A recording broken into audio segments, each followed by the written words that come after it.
This is not a test. Let's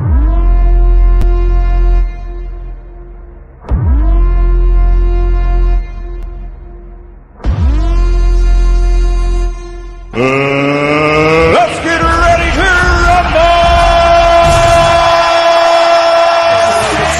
He holding a rock, told it a block, oh, you're fired to my town. They said the game will mold ya. From a rookie to a veteran, with me I'm not settling. Perfection gets me crowned in the ground, stuff to crumble, you can have it until you lose it. Established and proven, unions a movement. AIDS on the beat, got swords on the thoughts. Wind beneath my wings, raise hell with these boys. Collision course when I spore, and now I'm going off. And if your boys run your mouth, I'm like Vic and all your dog. Co-pilot on this ride, where we're going tomorrow. And I'll tell you from the beginning that I'm shooting for the stars. It's been a long, very, very cool. long time coming, and I know change gonna come. I like it. First and foremost, I would like to thank Bobby Fulper for such an amazing intro video. No problem. Bob, do you have like YouTube on or something? I'm hearing a little echo. Me? Yeah, turn the volume down, sir. No, I don't have anything on. No, I'm just messing with you.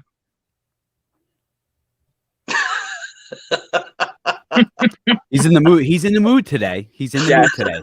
I let it be completely clear that it is showtime. My hair is done. I like your hair. You look good. You look like good. it. I'm like a fat Aquaman. No, you're not. No, you're not, TJ. I'm a husky Aquaman.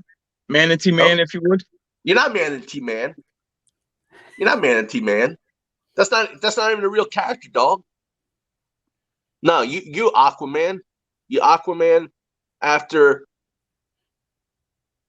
Yeah, you're Aquaman. I'm just gonna drop it. Leave it as that. It's your show. Aqua de Geo, man. My God. Chris Van, what's up, my guy? How are you, sir? Hey, what's up, Chris? My brother Alan, what's going on, brother? Alan, I gotta get Alan's intro going too. Had a lot of where my mother's on because Yikes. yeah, they had Christmas at my grandmother's today, and I'm missing it for the show. Mama Deb, check this out. I'm not gonna keep them long. Actually, you know what? My apologies. You'll have to contact my people, contact your people. They'll get your boy back to you. So don't worry, DJ. She'll do it. I'm aware. Yeah. It's Lunchbox, Lunchable, and a Happy Meal. Check this out. Yes, that was the Lunchbox intro. If my hair is dry without any product in it, I can hide at least 2 Lunchables, a Slim Jim, a fish stick, a roll of quarters, and maybe some brownies up in there. I've seen the fro. And possibly a jar of money. Oh my God. What's in the brownies? Relax. You're on a 10, you're on a 10 already. We need you on a 5. My man. Bobby, what I'm trying to do is get the jokes out of the way. No, it's okay. Go ahead. He's full of them. He's full of them. Dude, you got me all hour. He's like a jokeable pillow pet. Yes, he is. See where I went with it. Right? The cease and desist Ron letters Johnson, will go right to you. what's up, sir? What's up, Ron? So, as most of you guys know, Skirbo, what's happening, my brother? The Three Horsemen. Smelling something. Look at that beautiful family. He's got a gorgeous family, doesn't he? I love him. Prudence, good afternoon, gentlemen. We're going to use the, everybody's saying gentlemen, we're going to use that term very loosely. Very loosely. So as a child, up until my early adulthood, we would go all over to play basketball in Phillipsburg. Mm-hmm. We would start off at Mercer Street. What are you smelling? You all right?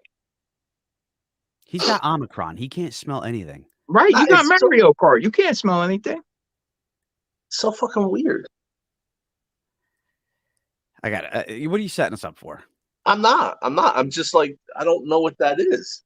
We're not in the same location, Michael. It's like Shorty Waffles. We're not in the same location. It's like I smell my sister. I don't know where she's at. Relax. You're on a 12. We need you on a 5. Oh! I told you I was gonna. We're 6 minutes in. and 6 he's minutes. already. That's like a record, man. Mhm. Hey, I should run for council, right? I've apparently Yeah, you fit the could. criteria. You could. So as I was saying, it's hard to stay composed with Mr. Michael. If you know, you know. Ugh. Go ahead, TJ. I'm sorry. It's your show. It was until I clicked go live. So we would play ball all over the place. We would start off at Mercer Street, go to Brainerd Street. We would go to the projects. We would go to the high school. We would go all over, every place that there's a rim.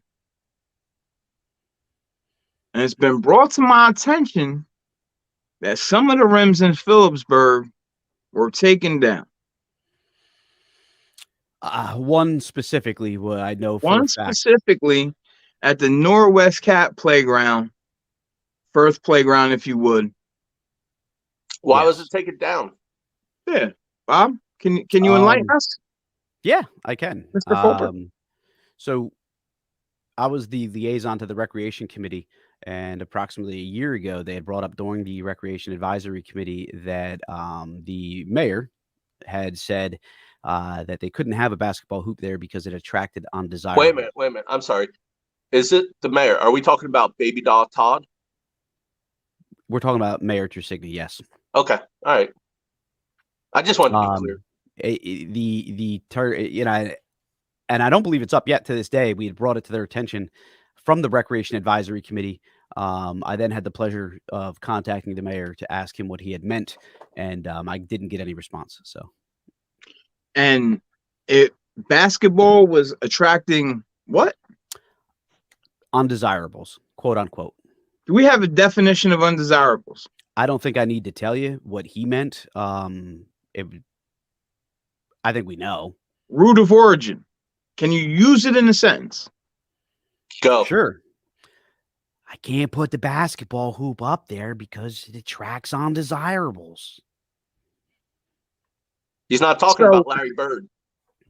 He's not talking about Larry Bird. See, here's my issue, right? Yeah. As a child and a young adult and an adult, basketball was my safe haven. Whether it be the Firth Youth Center, the projects. No, there was one court at the projects, and there was a standing line of 30 people waiting to play at all times. Yeah. Over At at the all new times. projects. Yeah, Mm-hmm. Ooh, even over at Freeman School. Freeman School. Until Jason Neese ripped it out the ground. Jason Neese. He was a monster.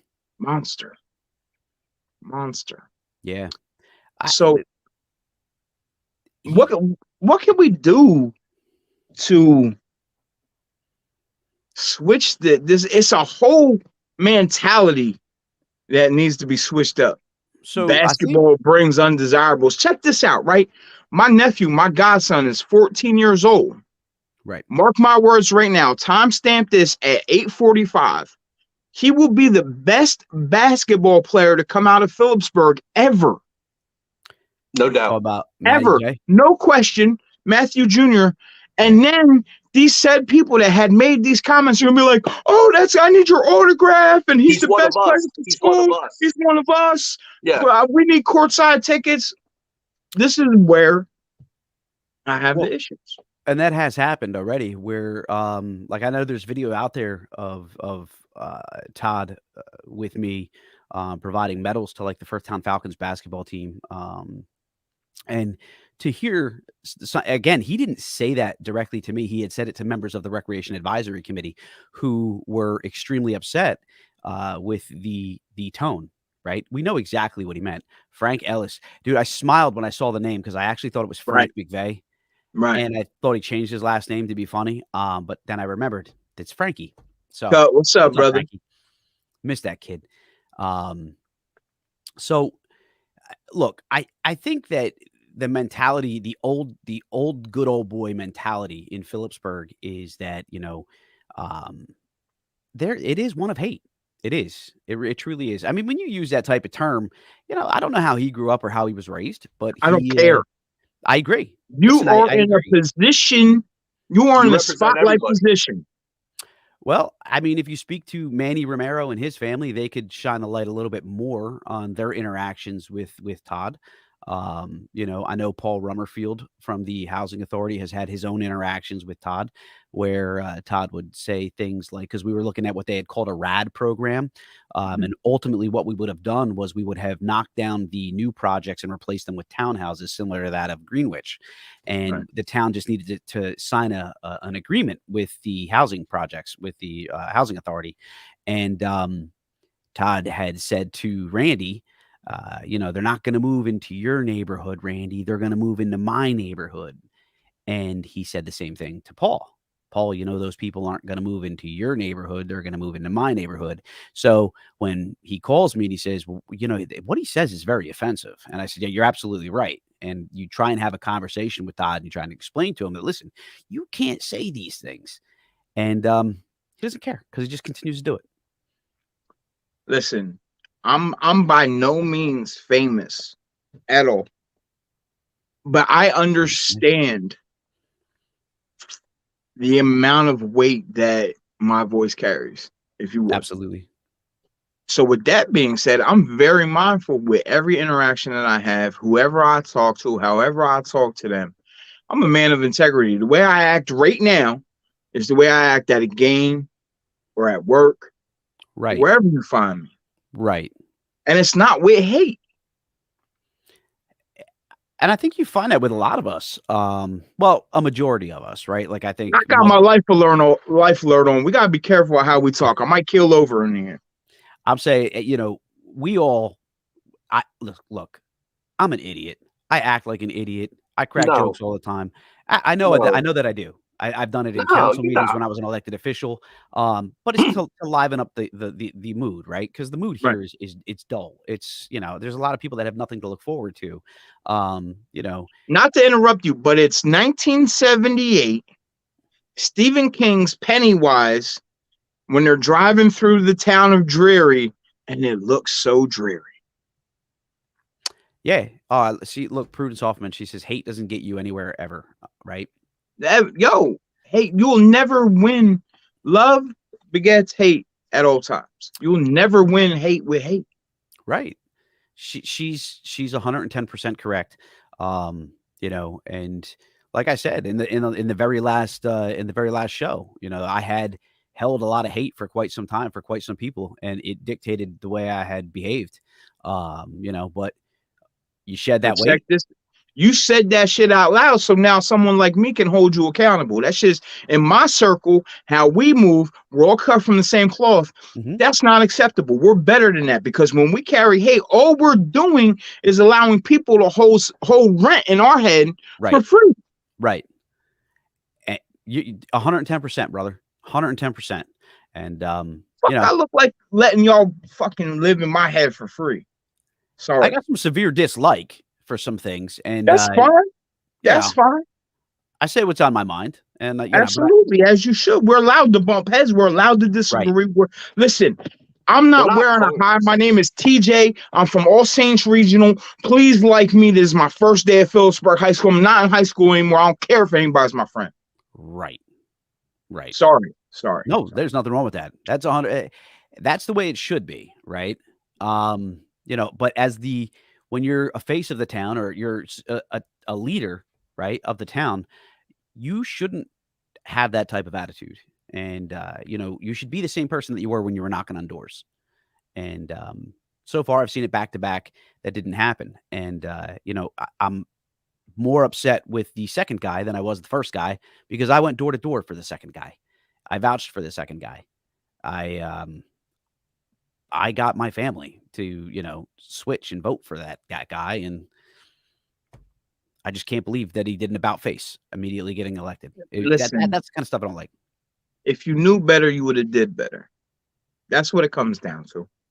Yeah. Like all the sheep frolicking along, and then here comes Big Bad Wolf in sheep's clothing. Next thing you know, he eating dinner for the next 10 days. Them sheep don't know that. Yeah. When we found that out the hard way, We did. We found that out the hard way. Hey, you want to know how you get the warehouses approved, Bobby? How? How? You TJ goes down. You TJ, you fucked me up, man. I have to listen. I have to do it. Listen, you can send me a cease and desist all you want. I rap too, and I Here we rap go. very well. Yes, you do. Here we go. And Bob, the last time I had to make a point about something, I ended up on the 69 News in a positive light I remember. with 20,000 views. Don't play with me. Right. Respectfully, I'll tap dance all over this motherfucker. He's right. Oh man. Oh, you know what I need, by the way, before we get to I need a Robbie Freckles shirt. Can you hook me up? Jesus. I'll get you one. Okay, thank you. I don't care. All right, guys, let's stay the course. Let's stay focused. Oh yeah, sorry. You know. So how do I get the warehouses approved? Because that's you would say I want to hear the joke. What? The warehouses joke. Well, how do you get warehouses approved? Oh, I totally forgot about it. You fill them with baby dolls. Listen, Todd, I don't know if you guys know this.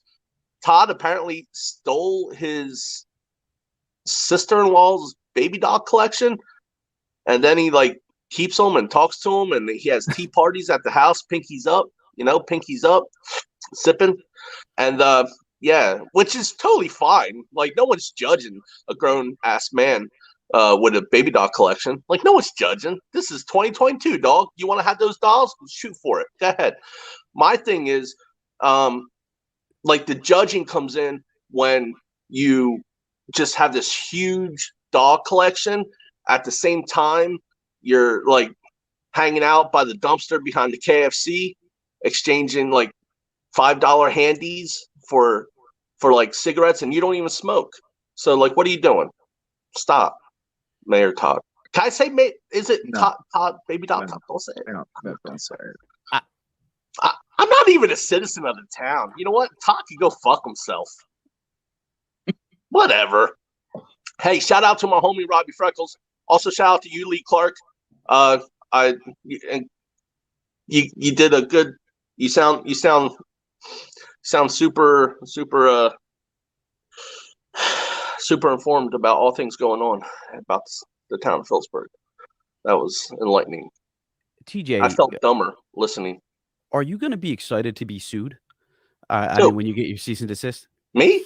It ain't gonna happen. Listen, I'll take that. I don't care. I'll take the show down as fast as I take it down. Another one come back up. No, I think it was okay. I think everything was okay until he mentioned the $5 handies. So the warehousing, by the way, is a great idea. It's and you don't know that it's going to be a warehouse. It could be a manufacturing or a distribution center. Nobody really knows yet, right? Because they just go through a concept. But there's a lot of misinformation being spread out about there.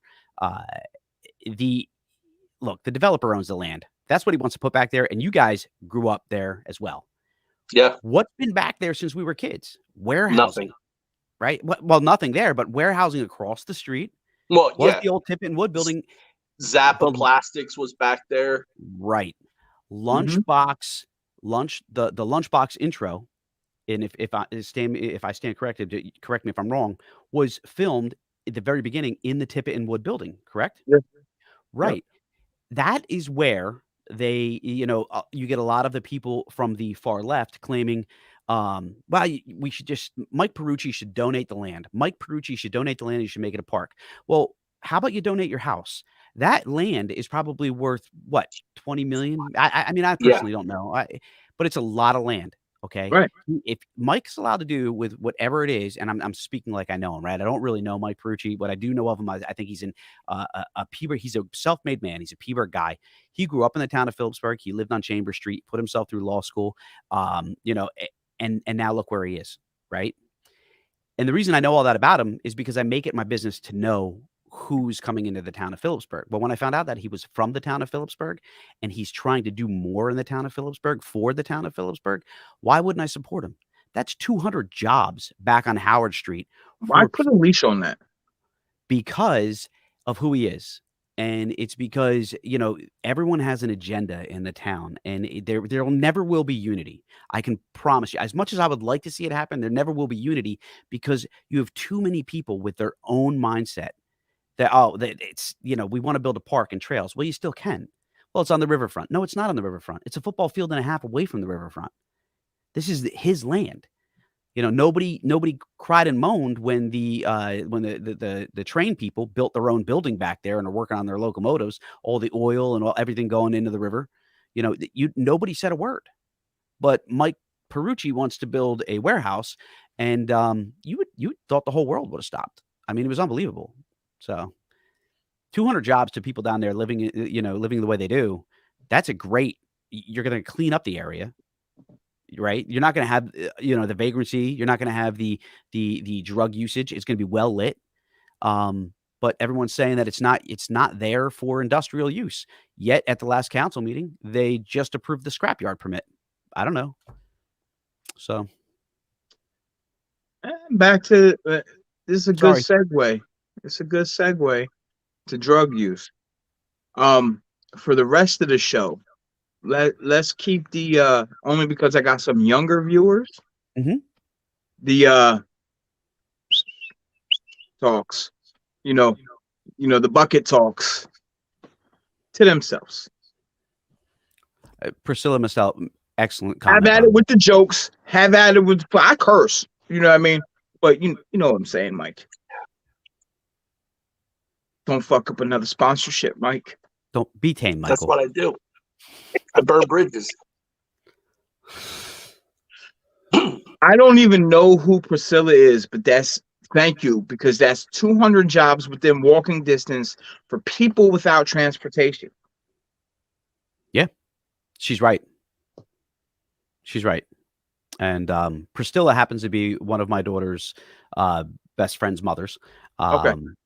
And Danny, by the way, please tell Danny I said hello. Great kids.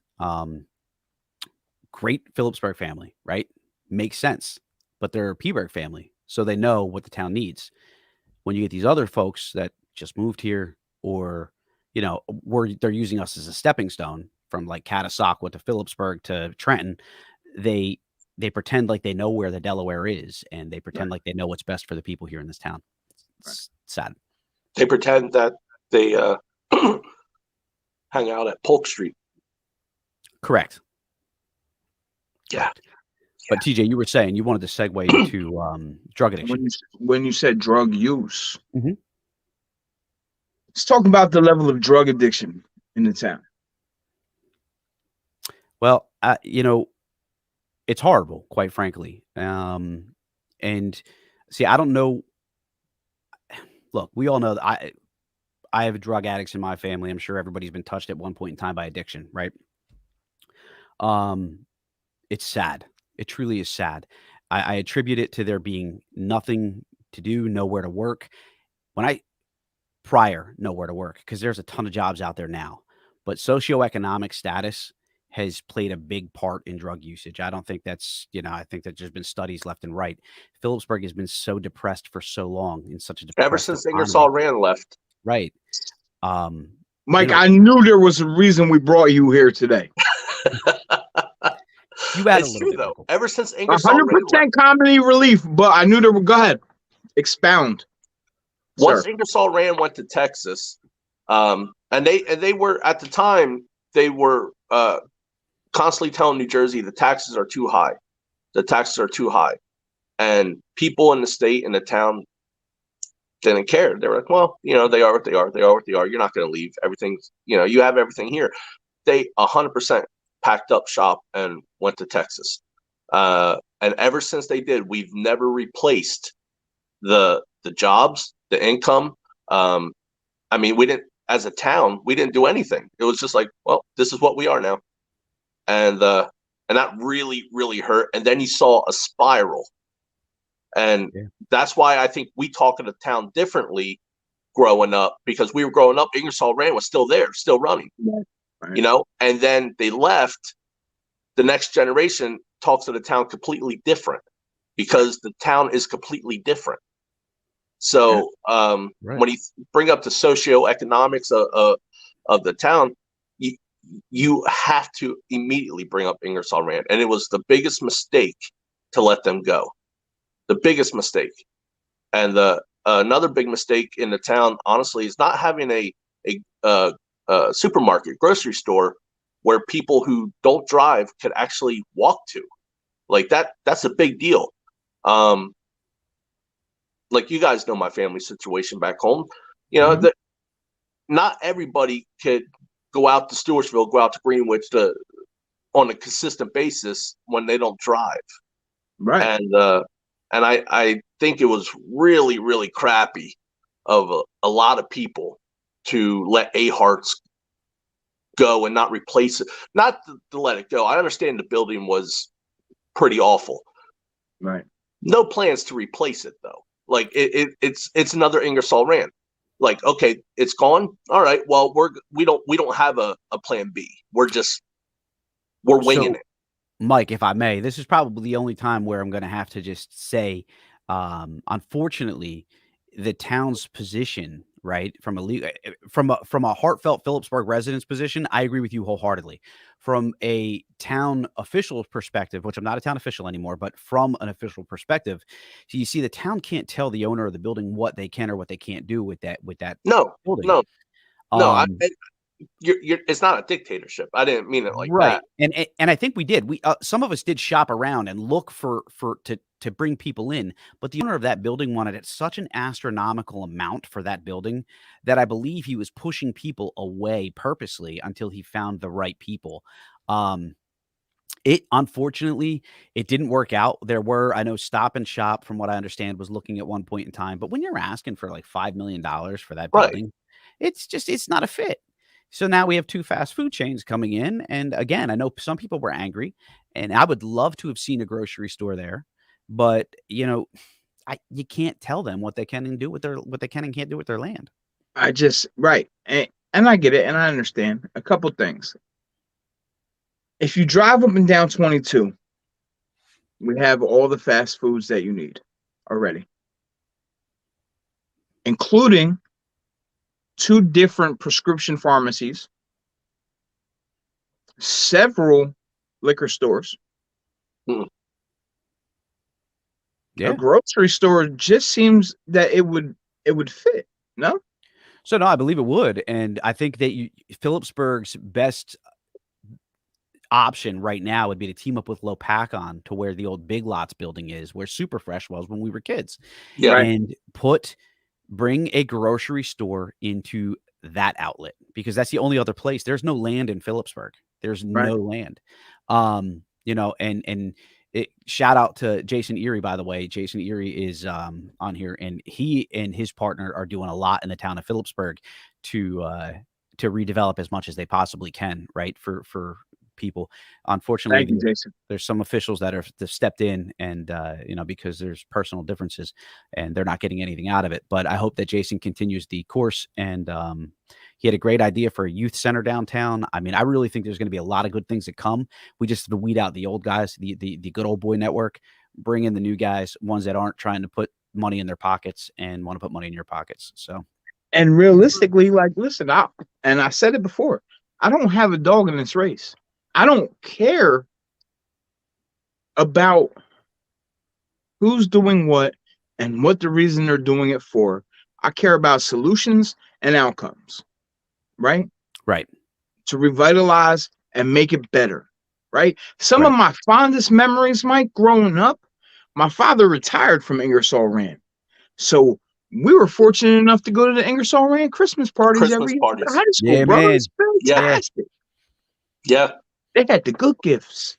The magician, the magic show, the good. Yeah, you're right. Yes. I got a Transformer one year and an orange, by the way, with animal crackers. You guys don't forget the animal crackers. The oranges and the animal crackers. Right. Mm-hmm. The Transformer Maricron. I remember that. Yep. Priscilla's right again, by the way. And Matt, I believe the number was like 30.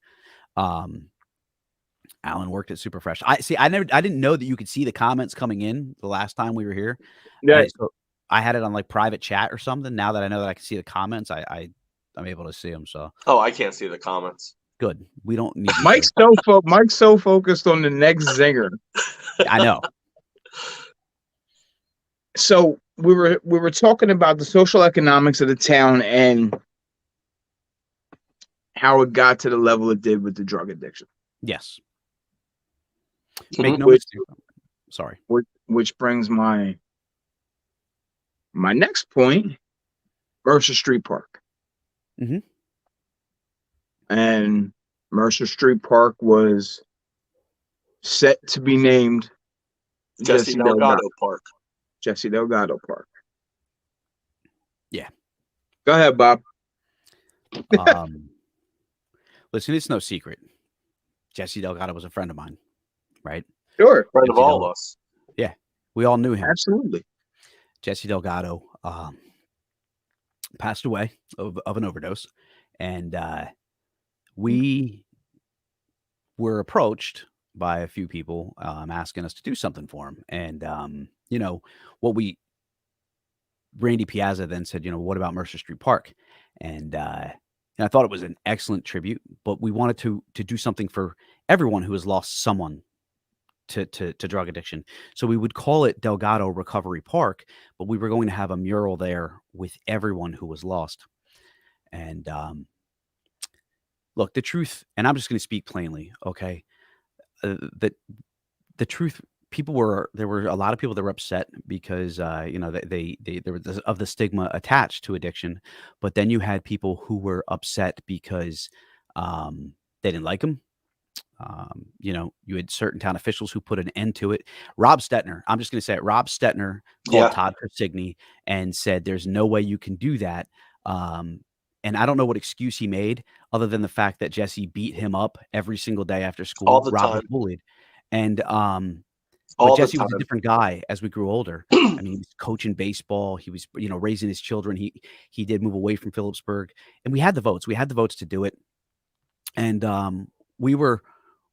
there was so much that we wanted to do, and Harry Wyant said he would support it, and then Harry turned around at the last minute and walked away and said it was because he got an email from his son, and his son said that it shouldn't be done. So Todd vetoed it, and rather than put the family through hell to watch it happen, we just kept it off the agenda and never overrode the vetoed. And we wanted to do something again for everyone. And when you we've named buildings after children, right, who have passed due to like cancer, we've named benches after police officers who have taken their own lives. But it's for awareness, right? So there's a lot of children who have passed for cancer. We've never questioned once, why are we naming it after this one kid? Same thing that I said with addiction was because that's what Harry Wyant had said to me. Well, what did he ever do? And why one person? Well, you've always. I'm not even going to get into what did he ever do, right? Because he did a lot. But you can tell I get choked up because there's a lot of anger in me, especially when people talk about guys like Jesse who probably gave more to this community than Todd Persigny, Harry Wyant, and Rob Stetner combined. But he didn't use this town the way they did to make money. He had a problem. He never hurt anybody. It's not like he was. He had an extensive criminal history of anything. He didn't. He had one charge, and it was addiction related, right? To make him a bad guy. Bobby, the best way to cover up addiction and cure it is to not ever mention it and sweep it under the rug as if it doesn't exist. Yeah, I know that. I know that's the way they. Yeah, that's the way they all think. But we would have had. It would have been such a great thing to redo that park. DJ Copese was, we were doing the memorial. I see Jason Erie again talking about we weren't going to make anybody pay for anything. We were literally just going to freely do this as our way of saying, listen, we understand the stigma. We understand it's a problem, and we want to memorialize the ones you lost. We were going to do that for every single family. They were just going to come let us know who we lost. And we were going to have a committee set up, and they were going to memorialize every single person. We didn't want money. We didn't want any, we didn't. I mean, we know you could use that as a fundraiser somewhere along the way, but the town doesn't need to do that. The town should recognize every common man. There's a lot more common people than the 5 families, that consider themselves the elite, that continuously make money. Hypothetically speaking, Mhm. first, I want you to ask me. I'm transparent. There's nothing you can say to me that I haven't said about myself already. Ask me how I became a drug addict. What was the pinnacle point? Okay. What was the pinnacle point when you had become a drug addict? I hurt my back playing basketball. I went to a doctor. They prescribed me Vicodin. Little did I know that I had a bunch of other, not a bunch, but more mental health issues and a void inside of me that needed to be filled. Right?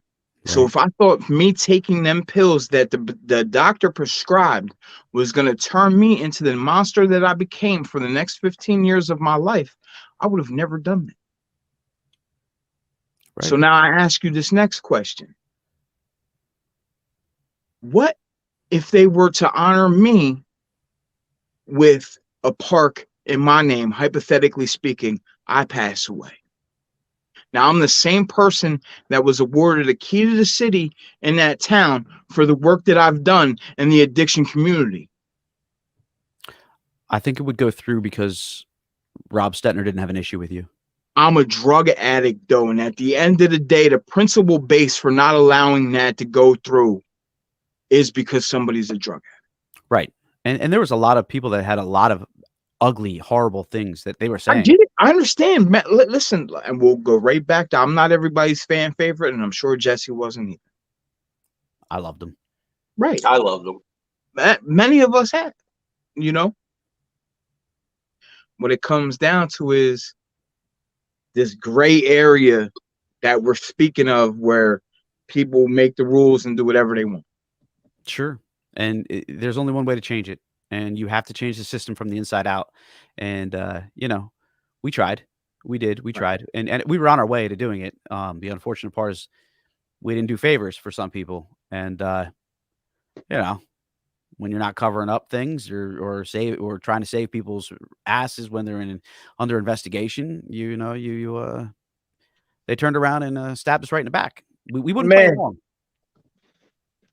How y'all feeling today? We gotta switch up the mood. That was a little disheartening. That put me sad here, man. Jeez. That put me in a space. I got this garbage can over here in my podcast space that I have not missed a bottle of water yet today. How many bottles did you throw? Today? Just one. Just one. I threw 9 of them today. I didn't miss any of mine. Really? 9 for 9, like Steph Curry. Steph Curry of water bottles, TJ. I'm not trying to brag, boast, and steal your thunder. It's your show. 9 for 9. 9 for 9, dog.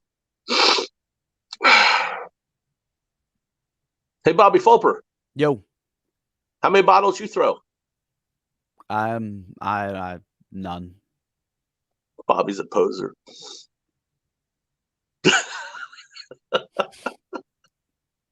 So Alan's right. Education. Education. I had an ignorant attitude when I was a kid. I had an ignorant attitude about what drug addiction truly is. And then when you grow up around it and you start to see it, like I said, I had a lot of friends that used. My brother is a drug addict, and he's recovering. And listen, man, it can hit anybody. Bro, Dude, I got 12 years. I have 12 years clean that I fucking busted my ass for. Yeah. Like literally fought for. You brought up a very good point, TJ, and I would encourage anyone who thinks that they know something about addiction or that addiction is makes you a horrible person. Watch the series Dope Sick on Hulu. Wow. Honestly, we're putting the common man in handcuffs, right, and letting the white collar criminals walk away. Right. Right. Opioids are what started this, and none of them walked away in handcuffs. Right. None of them. That's a problem. Thank you, sis. I appreciate you. Yo, and I'm gonna be completely transparent. I started watching Dope Sick, and I was probably like 2 episodes in, and I had to shut it off, and it was too triggering for me. Too real. I was addicted. I'm like, this ain't it, Chief. I'm gonna be pissed off for a long time watching this. Yeah, it was such a great show. Michael Keaton did a fantastic job. I was unaware that a majority of it was fiction, but I was unaware that drug company truly did exist until I did the research after, and that's horrible. My father, who was dying of cancer, used OxyContin. They gave him the OxyContin, and they said, well, it was at a pain management clinic, and they said, well, you don't have to worry about addiction. You're already dying. Well, my dad used it one time, flushed the pills because he said he didn't like the way it felt. But I can't imagine what it would be like to be hooked on something like that. Mike, if you could read that comment out loud, please. On a lighter note, when Fulper runs for mayor, his campaign slogan should be "Vote for Bobby Fulper" from, what is that, Block Chase at Mayoral Race? There are no plans. How about when I run for mayor? Yeah, there's no plans for me running for mayor anytime soon. So I'm announcing my campaign in like 2 weeks. I can tell you like this: some more of my more fond memories of Phillipsburg, Block Chase and Mischief Night. Mischief Night Was always a blast for me because I was always the fattest kid in our crew, and I always got the head start. TJ, go ahead, hurry it up. We'll be right behind you. Bobby Amy, and I'm just going to tell this story. Bobby Amy, that kid, I love them. God bless him. Cathers Market, we're out in front of Cathers. We're tic-tacking up Fillmore Street. Police pull up. We're all hiding. Bobby Amy out of nowhere jumps from behind a car and eggs the police car. Now we all have to run. All right, you have like 20 people hiding around the Freeman School area.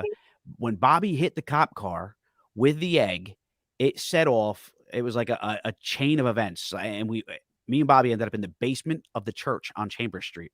We went through the basement window because we were being chased. I remember this. Town. Yeah, it was unbelievable. I was scared to death. I couldn't believe it. We went from tic-tacking to he egged the cop car. I was like, you've got to be kidding me. But yeah. By the way, Adam's right. I wanted to read Adam's. Yeah. I wanted to by itself. Adam said, I've had stage 4 cancer at 20, and I'm an alcoholic in recovery. Until addiction is labeled as a disease like cancer, nothing is going to change. Education in schools might help as well. You really think us addicts and alcoholics have a choice to be that way? I haven't met one yet. Yeah, that's deep, man. And Adam, congratulations on being in recovery. That's deep, brother. Okay. Since we're sharing funny stories, we all had paper routes. Yes. We all had paper routes. So I did Lewis Street. Bobby did Chambers and Fillmore. We had this arch nemesis. I'm not going to mention any names. It was the summertime. It was around the 4th of July. We all had old Italian grandfathers that got us fireworks by the boatload. Bobby thought it would be again. I'm not like I'm not a speed demon, and a little heads up would be great. Decides to light off bottle rockets with this gentleman's newspaper in the morning on his front porch. Here I am, passing papers, minding my business.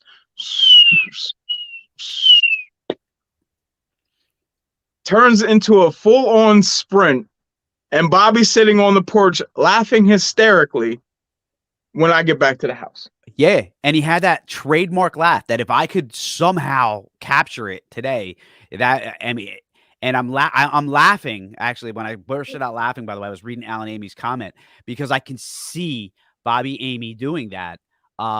That son of a bitch would constantly get us in all kinds of trouble, man. I ran more because of the shit Bobby Amy did. That I remember in high school. I remember in high school, sophomore year, Bobby, we were in sociology together, and the Bobby Amy he sat in front of me, and he turned around, he goes, "Hey, I want you to know, I got in trouble with the cops last night, and I gave them your name." And I'm like, "No, you didn't." Like, that's funny. Okay. I went home after school that day, and sure enough, he did give him my name, and the cops were like, "You're not the kid we talked to." I'm like, "Nope." Dude, he was just an amazing human being. Yes, Alan. Yes, y'all did. Alan, listen, you know where the link is at. You can go in this if you want to come join us. Be my guest. This is a family affair.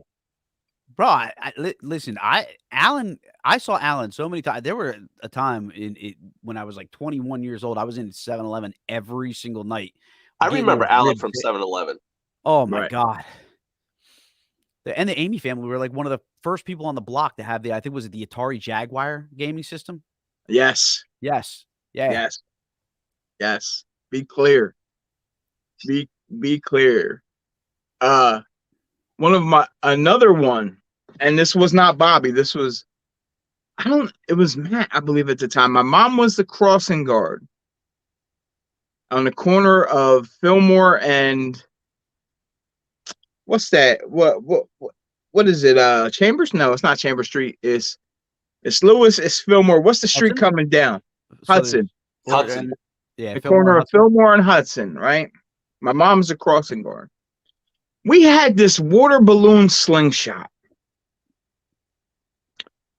We thought it would be a great idea to see how far we could shoot apples. With the water balloon slingshot. What could possibly go wrong? Freeman School's right there. And so are the windows. Oh my God. My mom was, God bless her soul, she was hot. Boy, oh boy. And you know, the cops in this town back then were nobody to mess with. Those guys here he comes. Those guys did not fool around, man. No. You know, Kenny Monzak, Ed Miranda, and they chased you and didn't stop. Miranda caught me a couple times. Yeah, I wouldn't want to mess with Eddie Miranda.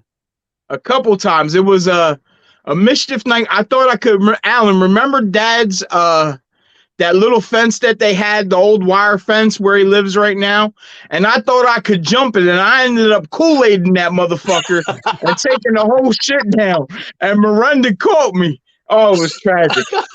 It was tragic. He said, "Come on, TJ, your house is right here," dragging me the whole way. I'm like, "Oh, Marianne about to kick my ass." Alan, what's up, brother? Alan, welcome to the show, player. You guys done said my name 3 times, and like Beetlejuice, pop up like this. You know what I'm saying? All right. Yeah. One time, Bobby, to go back to my comment, I think Bobby read it before, but one time we were in Waters Park, and we were walking home. It was a snow day. We had gone sleigh riding with Uncle Jeff and Scotty Segafoose and Todd Segafoose, and we were walking home, and Mickey Frenzy comes running up just to circle around Waters Park to kind of see what's going on or whatever. And Bobby meant to throw the snowball at his car. He had a thing about throwing things at cop cars, Bobby Fulper. You know that. So I don't know what it was, but anyway, he decides to throw a snowball at the cop car.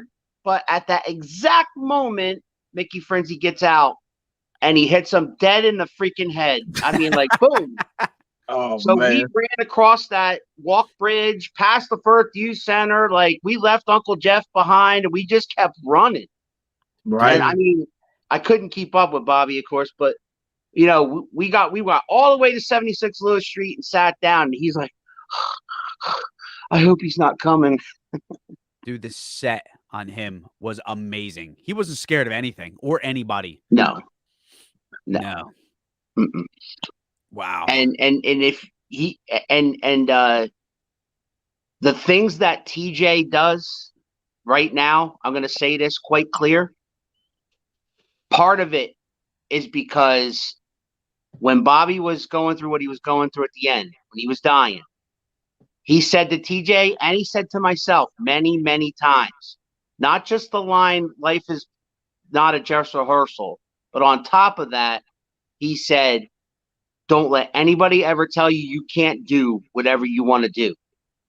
And that attitude that many people might call arrogant, might call assholish, I wish I had a little bit of that, because Right. Bobby Amy installed that in TJ, installed that in me. And that's why TJ does what he does, follows his dreams, constantly writing, constantly working, constantly trying to help the community, constantly trying to help others who have gone through what he has gone through.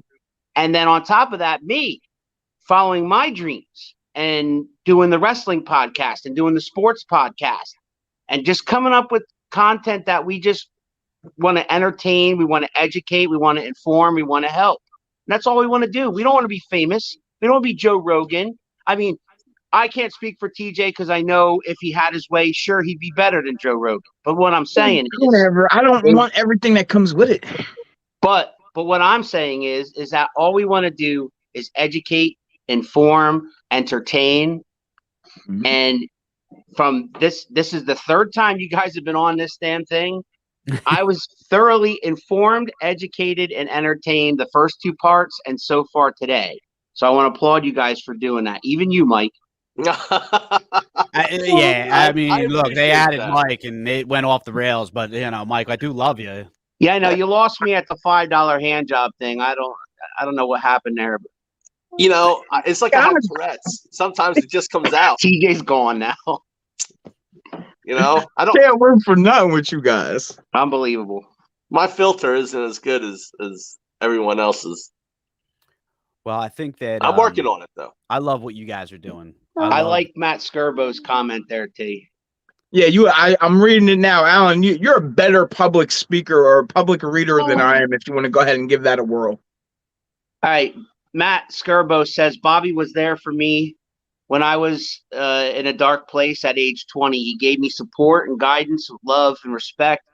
I think about him every day, and I'm blessed to have had such a great friend to lift me up at my darkest moment in life. The thing with Bobby is this. Much like the people in this room right here, and I'm excluding myself. I'm talking about you three. He cared about Phillipsburg. He would have never left. He would have been right there with you fighting the fight, Bobby. He would have been right there with you trying to help out any way he could as far as the police force goes. I'm sure by now he would have been something of importance in the town. He would have gotten involved. He loved kids. He loved getting involved with kids. He loved going to people's houses where he knew there was a problem there and straightening kids out. He did that 100 times, 1,000 times. I've heard so many damn stories since he passed away about, oh my God, your brother helped me in so many different ways. Sometimes in this life, it's not how many people you know. It's how many people remember you when you're gone. Your brother. Well said.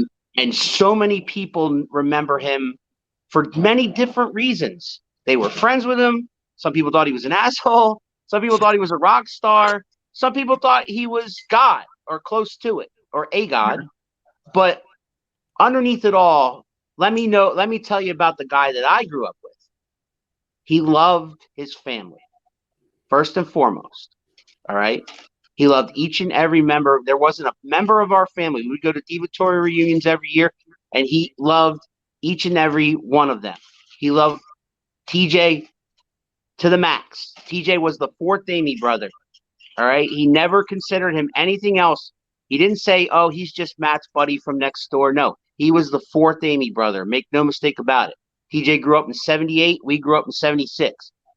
And on top of all that, the outside layer that he threw at all you guys, trying to be cool, trying to be tough, trying to be edgy, trying to be a dick, that wasn't the real him. The real him was the guy that at night we would sneak out our back window on 76 Low Street, crawl up onto the roof, and sit up and look at the stars and talk about life, talk about the future, talk about the things that he wanted to do, talk about girls, talk about everything. All right. Nobody knew that side of him but me, and I treasure that. I treasure that. That being said, you guys knew the other side, especially you, Bobby. You guys knew the side of him that was out there, that just wanted everyone to know who the hell he was, and he didn't give a fuck who you were. He's going to do whatever the hell he wants. It's what I loved about him. And, listen, you're right. Before Bobby had passed, I went through a tough time myself, a very dark time in 2009. And Bobby was at my house all the time. And, then I remember when he had first gotten sick and he called me, and I couldn't believe it because he sounded so good on the phone. I remember I was working for a company called CCS, and he called me and he says, I have to go down to Philly. My blood work came back bad. He goes, they think I have some form of cancer. And I'm like, what do you mean? You're healthy. There's no way, because you couldn't tell, and he didn't even tell me that he was terminal. His wife actually told me that the doctor told him that he was terminal. Right. But 2 weeks before he passed, he met me at Dunkin' Donuts. You know what I mean? And because I'd fixed a laptop for him. For an iced coffee black. Yeah, bro. And then I knew, but I had already known because Nicole had told me that they diagnosed him as terminal. But he didn't want to believe it because he still loved life and he was so full of life. And, I don't believe that he was in denial. I think he accepted it, but I think that he just wanted all of us to be okay. Yep. And I'll never forget that. You know what I mean? I'll never forget a lot of the shit that Bobby did, but yeah, I don't know, man. You're 110% correct, and I could see. I don't think I've ever got to see that side of him. Maybe one or two glimpses into it I can think of. One when he first was going through the police academy, we had a very long conversation in the library parking lot. And then the other when we were in high school, and he's a good kid, man. I even said to him, "Are you sure you want to be a cop?" And he says, because I couldn't believe it, and I said, "Are you sure?" Right. Because think about it. You and him when you were kids, compared to what you and him became. You know what I mean? People who are elected officials, people who care about the town. And in Bobby's case, he was a police officer, so he took care of the town in his way. And from what I used to laugh about it all the time. I'm like, are you kidding me? This is the kid that used to throw snowballs at police officers, and now he's a police officer himself. They make the best cops, though. Just saying. They make the best cops. And a shout out to my brother Matt, by the way, who has been an amazing cop also. Yes, he has. And is I think 16 or 17 months away from retirement already. It's almost over for him. The light at the end of the tunnel. So kudos to him. Because I'm still pretty close to him, and we get together once in a while, and so shout out to Matt, and also I really love Mike for mentioning 7-Eleven, because anytime 7-Eleven gets mentioned, my ears perk up like a German Shepherd, and I get really excited because that was by far the best 10 years of my life. You and Nancy, brother. Shout out to Nancy, Shannon. If any of you are watching this, Big John LaCour, Rob McQuell, and anybody that came in there, Bobby included. Bobby's mom, Deb, was in there all the time. Yeah, such a good time there. It was great. I would have not met half the town if I didn't work at that store from 1994 to 2004. Yeah, this is Elizabeth. Hi, Elizabeth. Hey, you. Yes, Bobby. She's named after the Macho Man's manager, just to let you know. Dude. She absolutely is. Yes. It was either that or Princess Leia, so my wife chose Elizabeth. There you go. Oh, yeah. That's her. That's Elizabeth. She's 5 years old now. That's my youngest. But anyway, kudos to all you guys. All right. And I'm going to get out of here, but kudos to all you guys for what you do and just keep up the good work.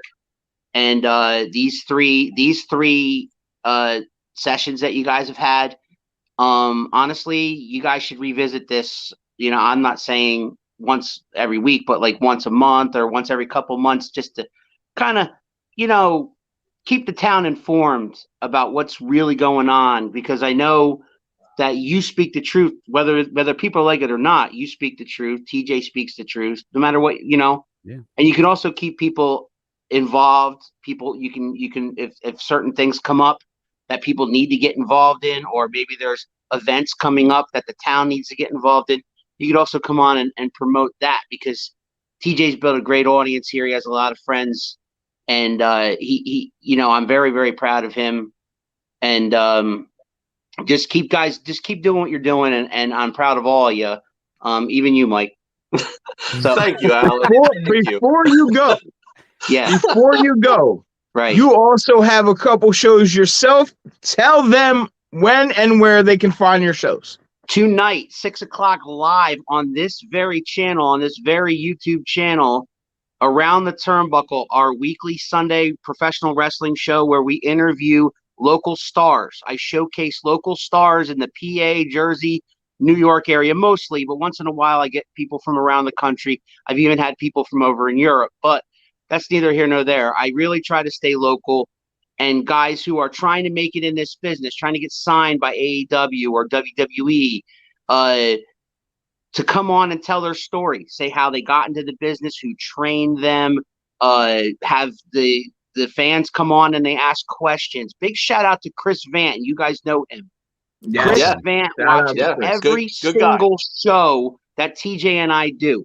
He watches the wrestling shows, the sports show we do on Tuesday night, and that's the other show TJ's talking about. On Tuesday nights at 6 o'clock or 7 o'clock, rather, we do a Home Team Sports, which is kind of like an around the horn thing, Bobby, but it's just fans talking about sports. That's cool. We're not experts. We just give our opinions. So that's really fun to do with the guys that I do it with, and we have a blast doing that show.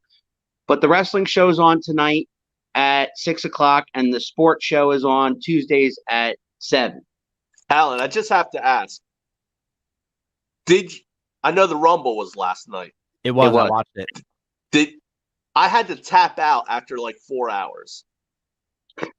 It was only 3 hours and 50 minutes. No, dude, it was long. No, it was a good 4 hours. Yeah. Yeah. Like, when did they become marathon sessions? What happened there was Vince McMahon wants these premium events to be, 3-4 hours long, because he thinks he can hold, the fans' interest for that long. Some people obviously he can. There's diehards out there, sure. But I mean, the only they're not called pay-per-views anymore. They're called premium events, whatever. But the only pay-per-views that are that long are the major four. That's the Royal Rumble, WrestleMania, SummerSlam, and Survivor Series. Yeah. Those four are the ones that are 4 hours long. All the rest of them, they try to keep it under 3.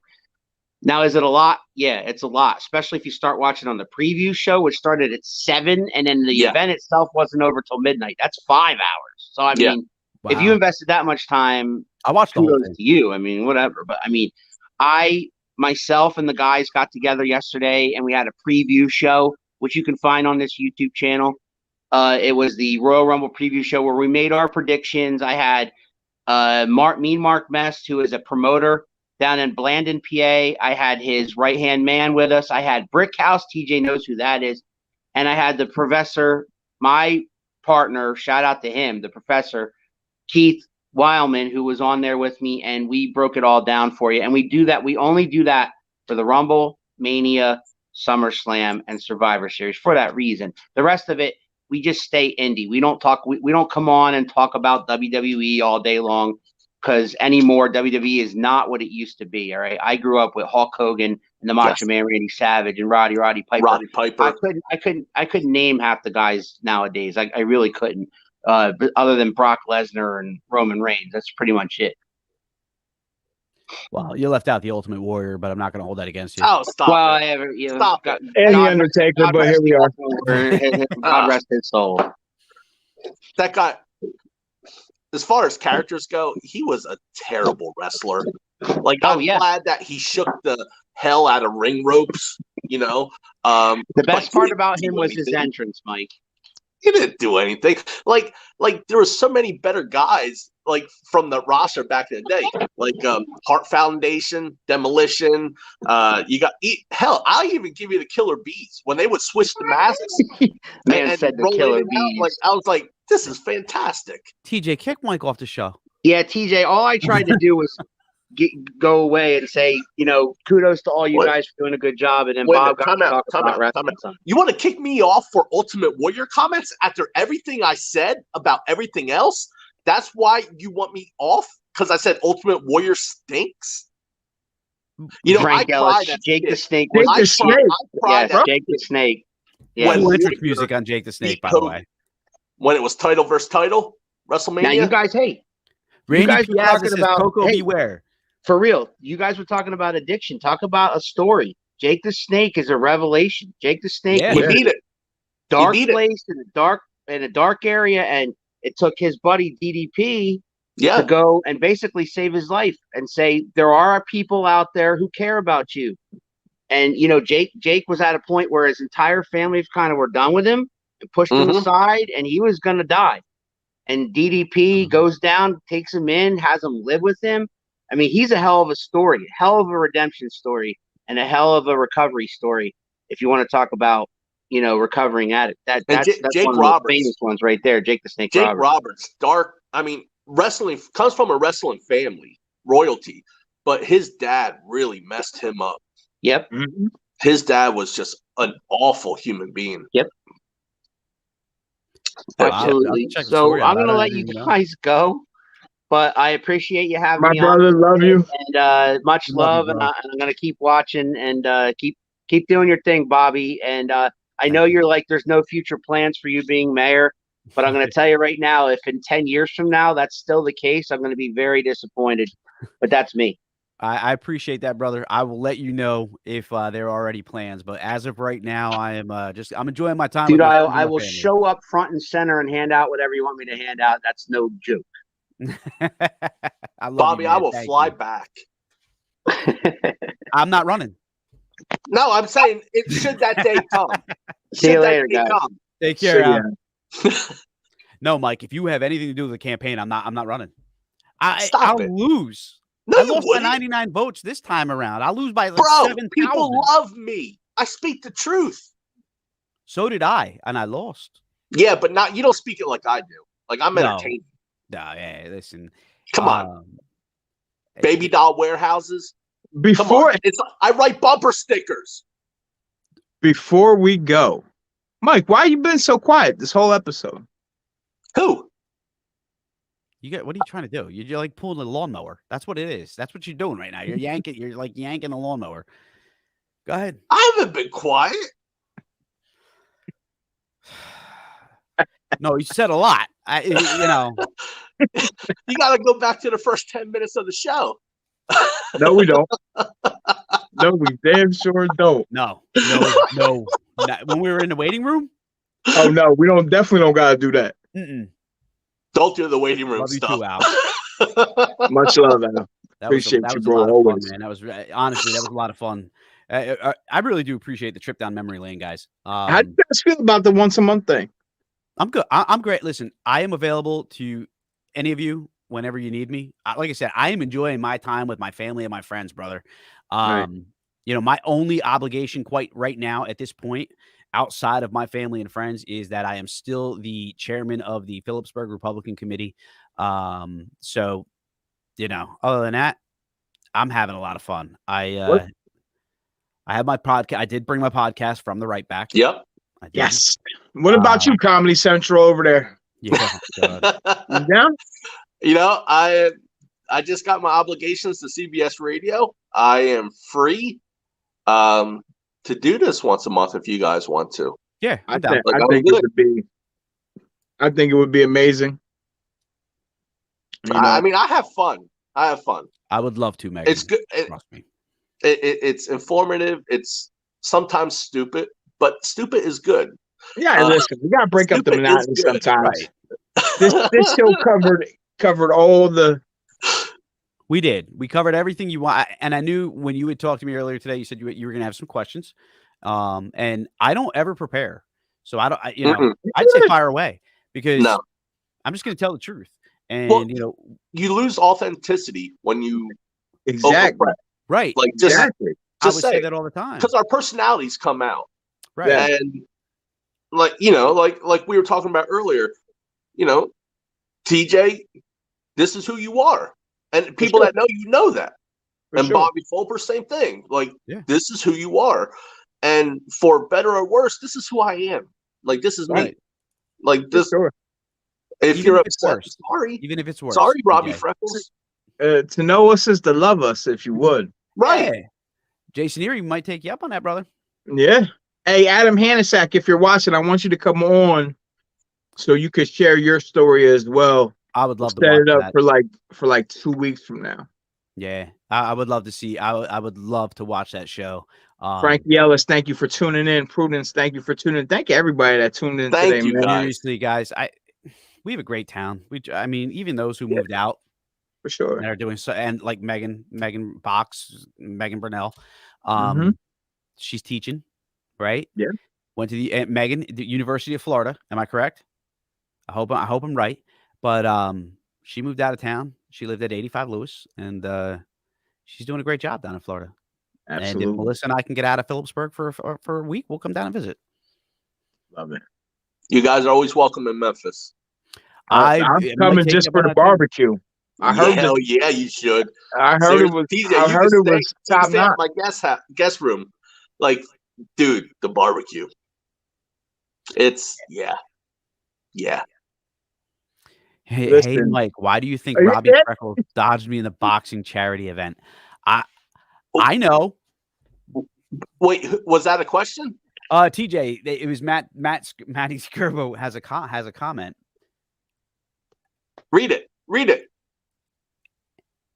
It says, "Hey, Mike, why do you think Robbie Freckles dodged me in the boxing charity event?" Because he's a giant pussy. And I can say that. Wait, is there kids listening still? Probably not. Okay, cool. Then I'm going to stand by what I said. Them from the screen when you were given the $5.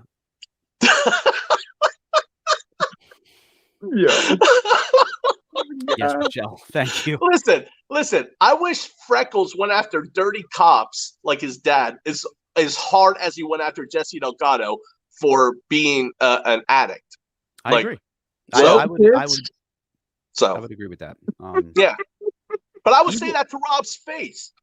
Right. No, and that's the best part about that, honestly, Mike, truthfully. And that's what I love about both you guys, because you're just like me in that regard. You will say it regardless, whether you're on air, video, or you're in front of someone's face. And that matters none to me. Right. No. And that's the way we are, because that's the way we're built, right? We don't do it behind your back. We do it to your face. No. And Bobby, every time I come back into town and we hook up with Randy and Frank, and I don't care who's around. I don't care. I will say what I say because I stand by it. I mean it. Worried that Randy Piazza is drunk 23 out of the 24 hours of the day? I'm just kidding, by the way. I just needed to say it. Randy hasn't drank in quite some time. He's saving himself for St. Patrick's Day. So I just wanted to, he's on a hiatus. He's not really drunk 23 out of 24 hours a day. No. But now that will light up the Democrat Facebook like crazy. Sorry, Randy. I love Randy. Gentlemen, I appreciate y'all to the utmost. TJ, brother. It's always a pleasure. That's always a pleasure. Let's do this once a month. Let's do it. Let's do it. We'll burn bridges. Let's do it. Game. Listen, I dump gasoline all over that motherfucker. Start flicking matches. I'll bring the flamethrower. Yeah. I mean, the next time I come on, I'm going to change my name to Agent Orange. So, if I may, real quick, I just want to, because I will never, ever leave a show without saying this. Mm-hmm. Frank McVeigh was set up. He's innocent, Yes. and everyone's going to see it. Just put it out Frank there. Frank McVeigh is one of the greatest, seriously, greatest people I have ever had the pleasure of meeting, and 100%. so thankful that I could call him a friend, and that 100%. we still are as close as we've ever been. Like, Frank is that awesome. Seriously. He really is. BJ, run it back. Yo, BJ, Gentlemen. Yes. Yo, man, We that's are a blast from the past. We are out of here for today. Gentlemen, don't go anywhere as I end the show. I'm going to talk to you when we're done. Okay. Appreciate y'all.